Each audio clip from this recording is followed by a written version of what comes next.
Me chamo Victoria, sou estudante do primeiro semestre de jornalismo na FAP e hoje eu vou entrevistar e conversar um pouquinho sobre a rádio e TV com a Tereza Cristina, minha mãe, nascida em 1966 no bairro da Tijuca, no Rio de Janeiro, e em 89 veio aqui para São Paulo. Obrigada por aceitar essa entrevista. De nada. Então, você tinha rádio na sua casa? Me conta um pouco sobre como era dentro da sua casa quando você era pequena.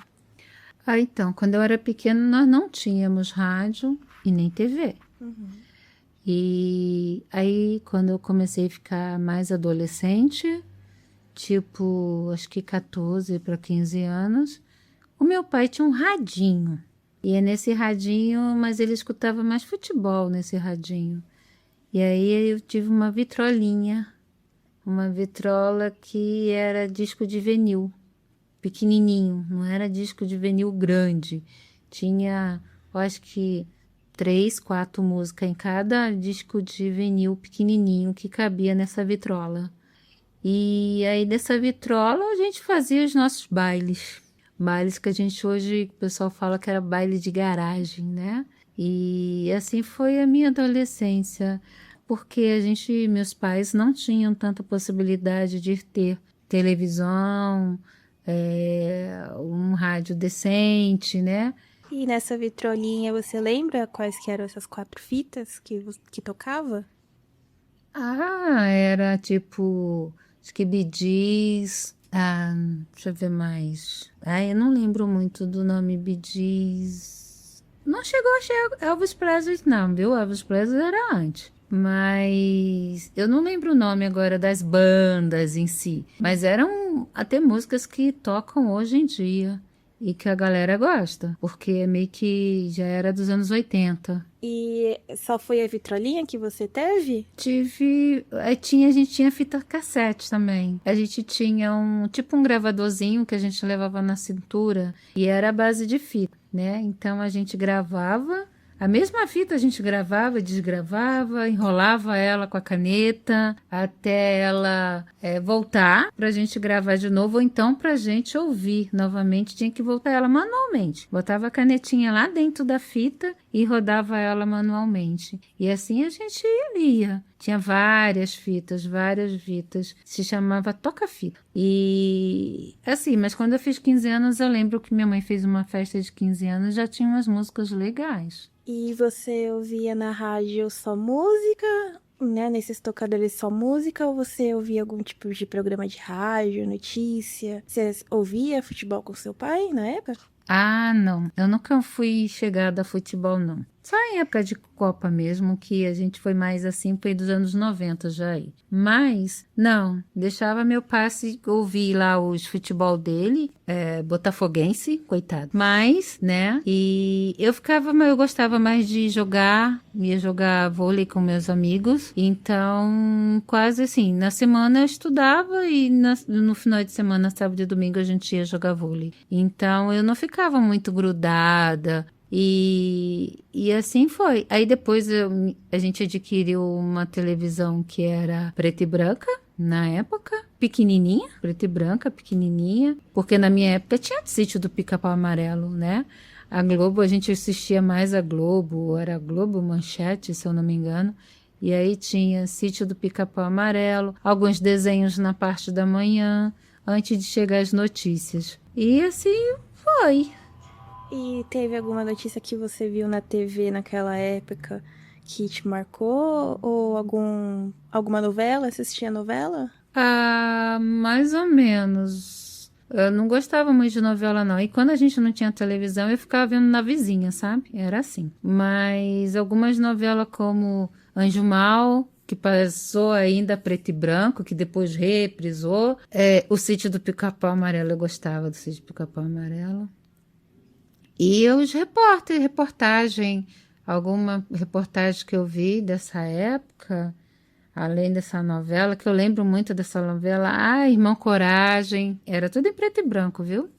Tinha Ritintim, me lembrei do Ritintim, aquela cachorra que era uma Colin, que era de um policial e tinha cachorro, agora eu não tô lembrando bem o nome. Também era uma das programações. E quando você veio para São Paulo, você ainda continuou escutando rádio ou era mais TV? Ah, sim. Quando eu vim para São Paulo, que eu já trabalhava, né? Já tinha o meu dinheiro próprio e tal. Então eu adquiri o meu próprio som, que era um Aiva. Ah, eu lembro que o meu primeiro CD do meu Aiva foi do Tears for Fears. É, meu primeiro CD do meu Aiva, né? Aí a televisão já comprei já a cores, né? Quer dizer, já estava em quase 90, né? Então, quer dizer, foi bastante evoluído, mas aí eu acabei evoluindo por mim mesmo, porque meus pais ficaram no Rio e eu vim para São Paulo. E uma das coisas que... Aí eu comecei a trabalhar no hospital aqui em São Paulo, já ganhando meu dinheiro. E uma das notícias que me marcou muito aqui em São Paulo, quando eu estava aqui, em 90, e foi acho que 94, se eu não me engano, foi a morte do Ayrton Senna, que chocou, né, São Paulo. Ele era paulista e teve cortejo, né, pelas ruas e tal. Então, meio que São Paulo parou naquela época, em 1990, com essa notícia. Eu sei que você escuta muita rádio no carro. Como começou esse hábito?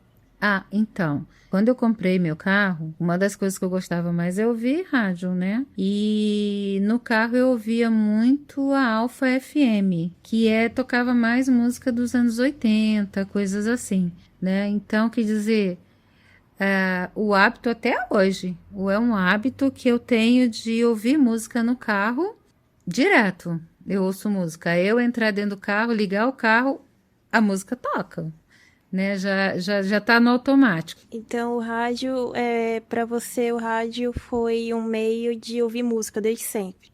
Sim, mas essa rádio, entre uma música e outra, assim, coisa, eles sempre davam notícias. Tanto que hoje eu ouço uma rádio que também tem notícias.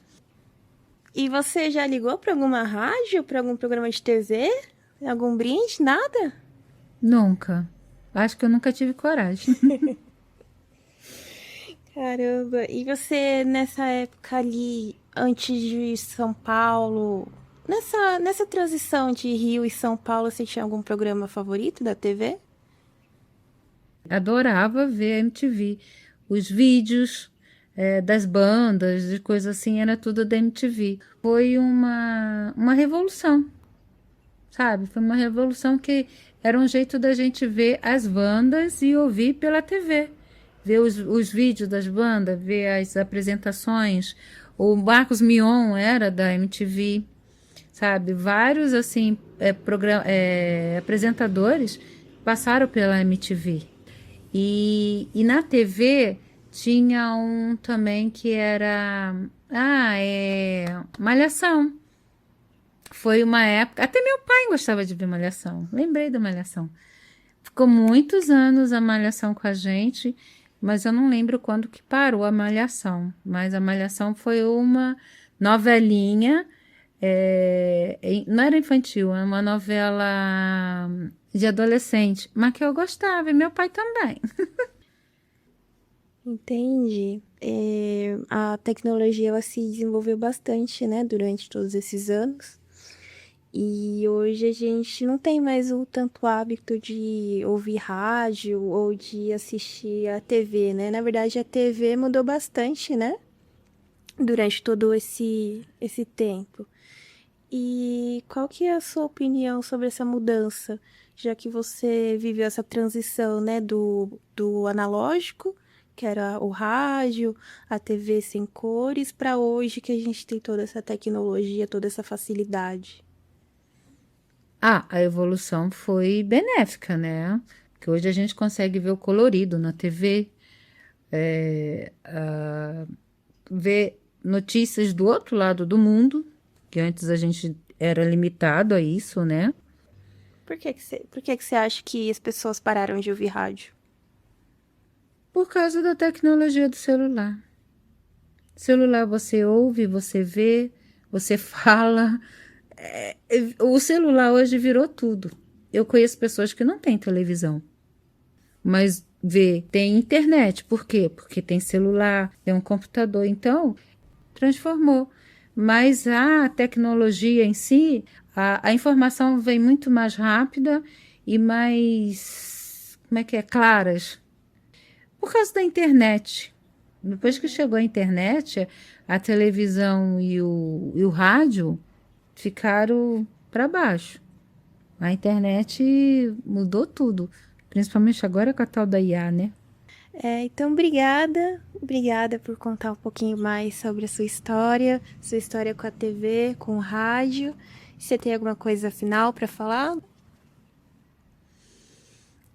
Então, eu acho que, assim, eu olhando para trás no tempo, né, no meu tempo, tinha muitos repórteres que hoje a gente vê um pouquinho mais lá não no Jornal Nacional, mas no jornal fechado, né, que a gente vê na Globo News, eram repórteres que era da minha época lá, que fazia entrevista na rua, né?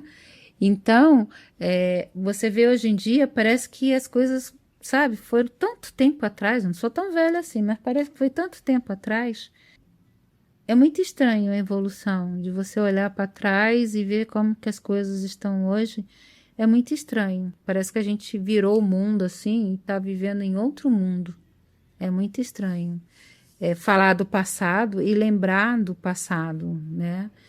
Que era muito, muito diferente, complicado e fechado. Hoje não, hoje é tudo aberto, tudo. Se você botar uma coisa na rede social, na internet, vai para o mundo inteiro. E antigamente não, era telefone de teclinha, que você fazia um DDD, mas era só para ali, entendeu? Hoje você fala no outro lado do mundo, nossa, parece que é outro mundo, totalmente diferente.